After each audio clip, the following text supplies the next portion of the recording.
Hi, I'm Richard and I'm your voice actor, and this is the Røde NT1 5th generation large diaphragm condenser microphone, and for me, this was a game changer.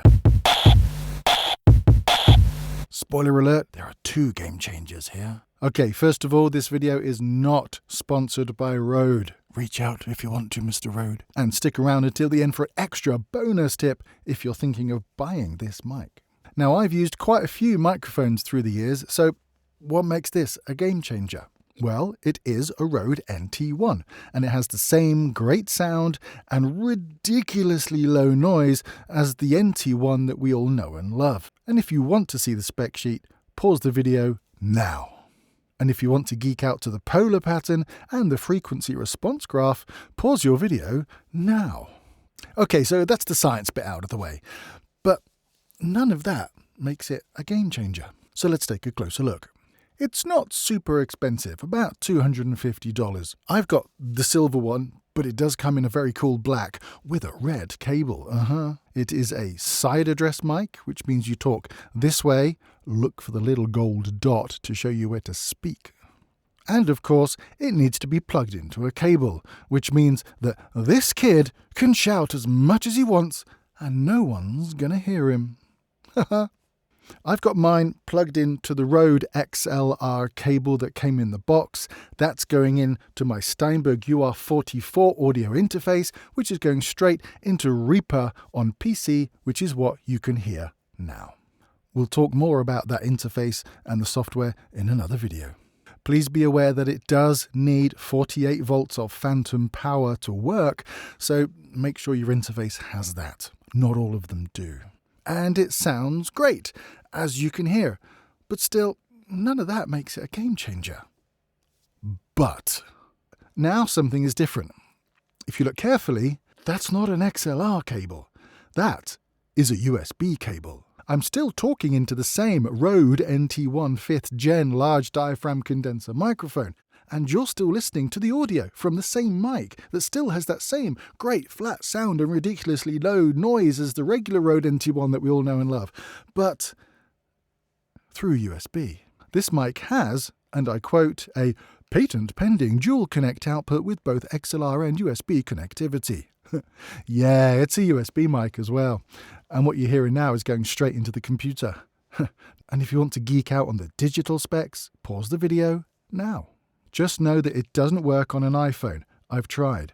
It might work on an iPad. I haven't tried that, but I don't think it will because it needs a little bit of power.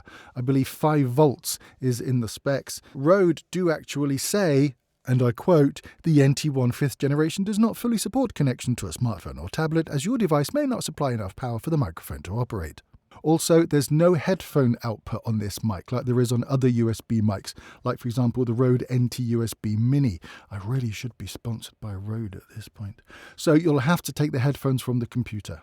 Ironically, I take my headphone output from my audio interface. So you can have the mic going into the computer, the audio interface is also connected to the computer, and the headphone output and the speakers come out of the audio interface, because there's no headphone output here.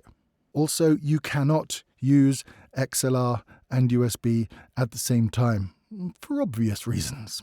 It's XLR and USB, and that is a game changer in anyone's book. It's awesome if you don't have an audio interface or you don't want to buy an audio interface, or like me, if you have a big, heavy metal audio interface and you don't want to carry it with you when you go and you want to record somewhere else, you can just take your laptop with you. Or if you just want an amazing microphone with the sound and quality of an XLR microphone. It's just amazing. It's a game changer in my book. What's that I hear you say? I said there were 2 game changers. Okay. The second game changer is that the Røde NT1 5th Gen can record in 32-bit float. Here's where it gets a little bit sciencey. Okay, so basically 16-bit is CD quality, 96 decibels with no loss of quality. 24-bit, that can record up to 144 decibels. 180 decibels, you would destroy your hearing. And the loudest possible sound in Earth's atmosphere, 194 decibels. 32-bit float can technically record up to 770 decibels with no loss in quality.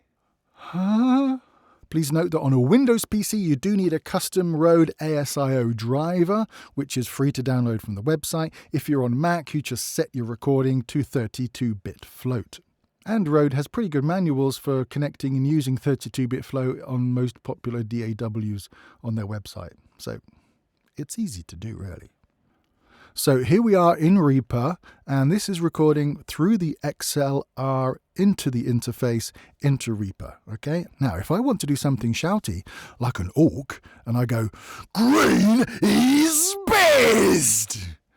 And you can see that has clipped horribly. I hope I haven't destroyed my interface with that. I hit N on my keyboard and I normalize everything. Now, as you can see, it looks kind of okay, but if we listen to it, green is best! It's all distorted. It's horrible. Okay, that's called clipping, and it just sounds terrible. Now, let's swap over to the USB with 32-bit float. And now we're recording in 32-bit float. And I can be as loud as I want, and I can record like some crazy orc again, but this time, check this out. Green is best! And can you see how that's clipping horribly? Well, it's not really clipping. Now, in Reaper, I hit N on the keyboard, and it normalizes everything, and as you can see, it's all come down to a perfectly reasonable level. If I play that now, green is best! You can hear there is no distortion, there is no loss in quality. It is an absolute game changer. Hi, Editor Richard here. Did you know that 97.2% of you watching this video right now are not subscribed to the channel?